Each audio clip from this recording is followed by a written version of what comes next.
A Grécia Antiga parece ter sido um lugar bastante interessante. Foi o berço da democracia, teve uma cena artística florescente, uma mitologia vibrante e uma arquitetura espetacular. Intelectuais proeminentes como Aristóteles e Platão deram grandes saltos no raciocínio científico.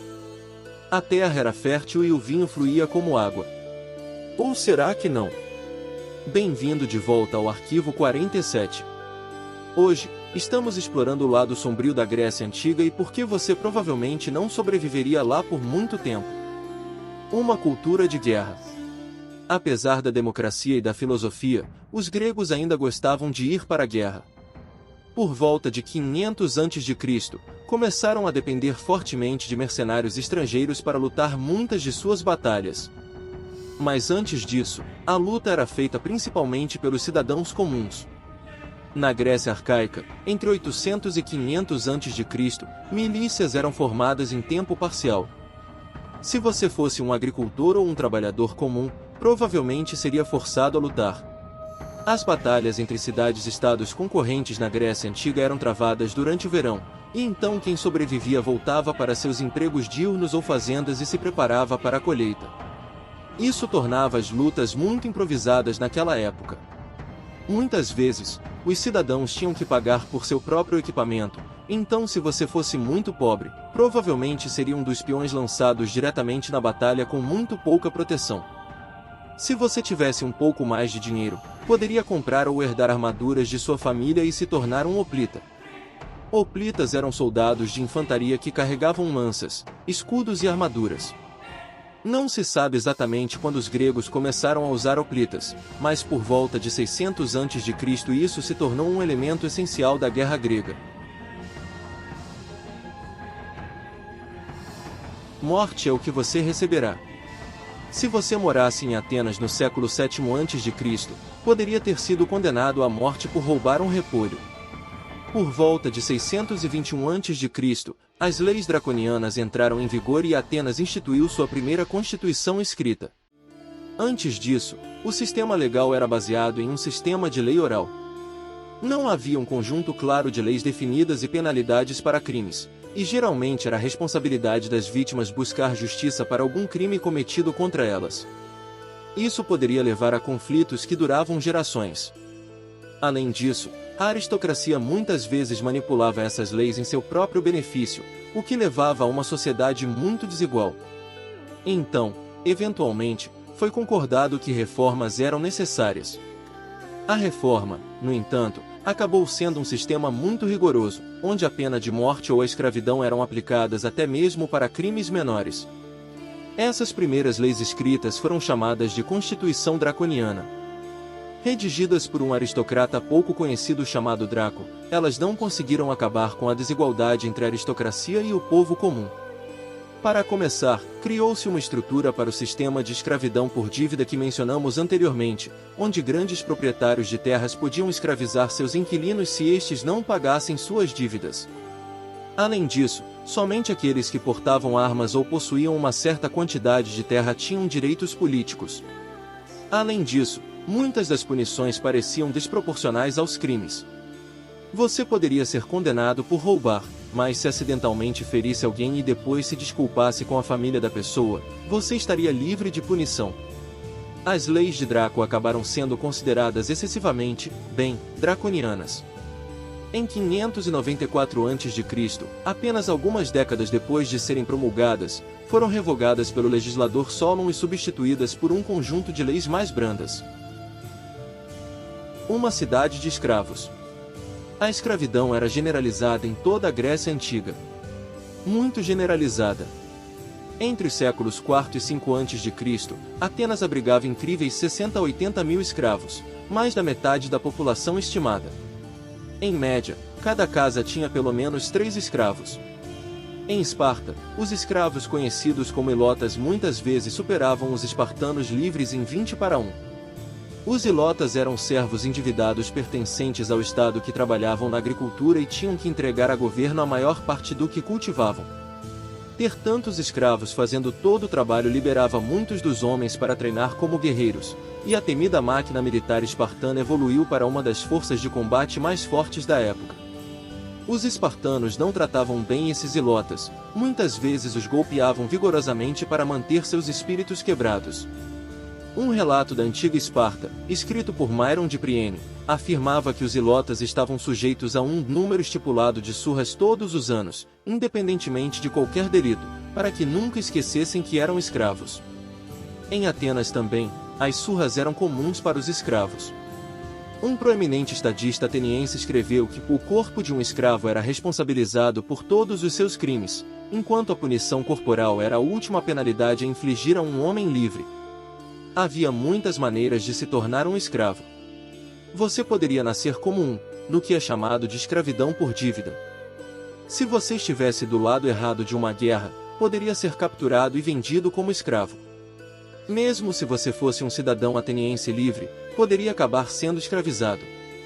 Em um sistema chamado escravidão por dívida, se você acabasse devendo muito dinheiro a um senhorio de quem estava alugando terra, poderia ser escravizado e forçado a trabalhar de graça até que sua dívida fosse paga. Uma praga mortal. Se você estivesse vivendo em Atenas por volta de 430 a.C., havia uma chance em 3 de você perecer. Durante o cerco espartano de Atenas durante a Guerra do Peloponeso, um surto misterioso terminou com mais de 1/3 da população. Ninguém realmente sabe qual foi o culpado. Alguns pensam que foi tifo, outros pensaram em gripe ou sarampo, alguns disseram ebola. De acordo com o historiador Tucídides, a praga pode ter se originado em algum lugar da África, se espalhando pelo Império Persa e finalmente chegando a Atenas. Os sintomas incluíam febre, seguida de olhos inflamados, sangramento pela boca e insuficiência respiratória. O surto levou ao caos dentro de Atenas, com quase 100.000 pessoas perecendo, uma tragédia agravada pelo cerco espartano. Toda a situação deixou Atenas em frangalhos, em última análise, sinalizou o fim da sua idade de ouro. Atenas seria absorvida por Esparta cerca de 25 anos depois. Cosméticos mortais. Se você fosse uma mulher vivendo na Grécia Antiga e quisesse colocar um pouco de maquiagem, é muito provável que estivesse aplicando chumbo no rosto. O chumbo era um ingrediente comum nos cosméticos da Grécia Antiga. A palavra em si vem do grego cosmetica, e o ato de embelezar o rosto era komotikon. Embora escritores gregos, que eram na maioria homens, geralmente desaprovassem komotikon, dizendo que era principalmente usado por prostitutas e mulheres de classe baixa, agora é amplamente aceito que praticamente todas as classes de mulheres, e até muitos homens, usavam maquiagem para realçar seus traços e iluminar sua pele. Mas a pasta de chumbo que usavam frequentemente levava a horríveis desfigurações e cicatrizes, corroendo a pele e causando doenças. Em um ciclo vicioso, era aplicado em quantidades cada vez maiores para encobrir os danos que já estava causando. As coisas que fazemos pela beleza. O colapso da Idade do Bronze. Se você estivesse vivendo na Grécia Antiga muito cedo em sua história, por volta de 1177 a.C., havia uma boa chance de você morrer de fome ou ser morto por piratas. Os historiadores concordam que por volta dessa época, uma vasta rede interconectada de civilizações no Mediterrâneo de repente entrou em colapso, mas eles realmente não sabem por quê. Os micênicos, egípcios, hititas, babilônios e minoicos eram todas civilizações avançadas com culturas prósperas, belas arquiteturas e economias baseadas no comércio marítimo. Mas então tudo deu errado. Uma idade das trevas durou séculos depois. Algumas evidências sugerem que houve uma seca de 300 anos por volta dessa época, o que levou à fome, à inanição e a uma perda massiva de vidas. Sem comida suficiente, essas civilizações foram à guerra e, lentamente, se destruíram.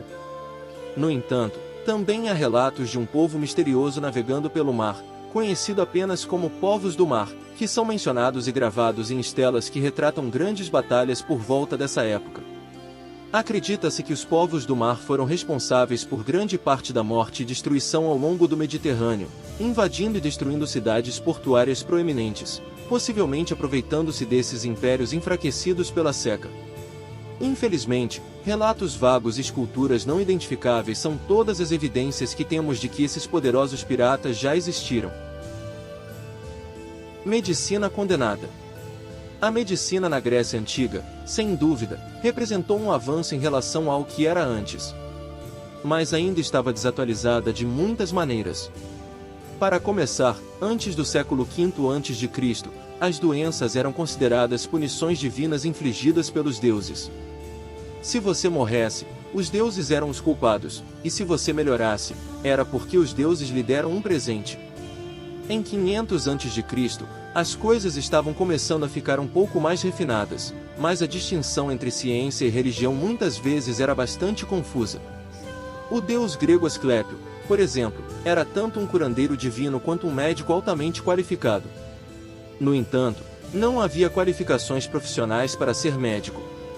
Qualquer um poderia andar pela Grécia Antiga dizendo que era médico, praticando a técnica ou a arte misteriosa da medicina. Muitas vezes a sangria seria prescrita. Os antigos gregos eram grandes fãs disso.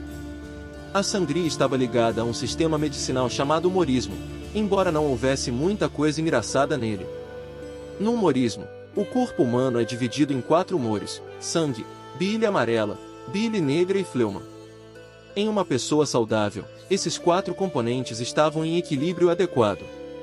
Mas a dor ou a doença surgiriam se eles saíssem do equilíbrio. Muitas vezes, a temperatura estava diretamente ligada aos humores. Por exemplo, alimentos quentes eram considerados produtores de bile amarela, enquanto alimentos frios produziam fleuma. Cidades expostas a ventos frios eram associadas a doenças pulmonares e ventos quentes a problemas digestivos. Então, aqui está. Apesar das incríveis conquistas da Grécia Antiga, a vida para a maioria de nós durante essa grande civilização provavelmente teria sido bastante desagradável, brutal e curta. Obrigado por assistir. E que lição de história você gostaria de aprender a seguir?